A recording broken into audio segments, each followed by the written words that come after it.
Girls United er en forening for folkeskolepiger på Amager. Vi laver ugentlige aktiviteter, som er opdelt i forskellige aldersgrupper. Vores aktiviteter de varierer fra sæson til sæson. Denne her sæson der har vi 2 kreative hold for piger, der går i 1. til 4. klasse. Så har vi et madlavningshold for piger på folkeskolens mellemtrin. Så har vi 2 dansehold, et for tweenpiger og et for teenpiger. Og så har vi en filmklub for piger, der er mellem 12 og 16 år.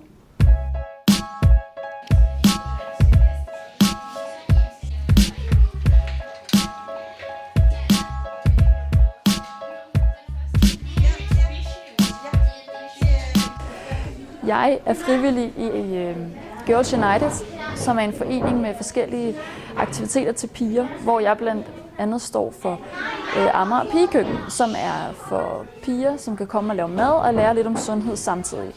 Og den kombination synes jeg er rigtig, rigtig fin, da jeg selv læser ernæring og sundhed som en professionsbachelor, og derfor kan jeg bruge min viden, og som jeg får der i praksis, og det er jo altid rart at få nogle erfaringer med på vejen, og så synes jeg, at det er fedt at se pigerne gå til den, og de er alle sammen meget engagerede, og det lærer jeg jo også noget af, og bliver glad for, og derfor er det fedt at være frivillig i Girls United. Det vi gerne vil med vores aktiviteter, det er at skabe et trygt rum, hvor pigerne føler sig set og hørt, og hvor de oplever, hvordan det er at indgå i et kreativt fællesskab, hvor man hjælper hinanden og behandler hinanden ordentligt.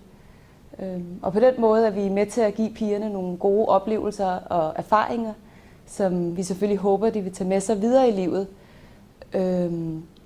og som kan være med til at fortælle en historie om, at de også er noget værd, og de har noget at bidrage med.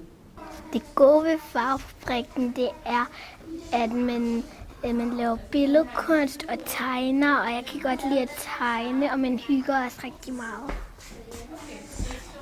Det Farvefabrikken er godest ved, at det samme, men altså man bliver klogere af det, og det er sjovt, og man hjælper hinanden.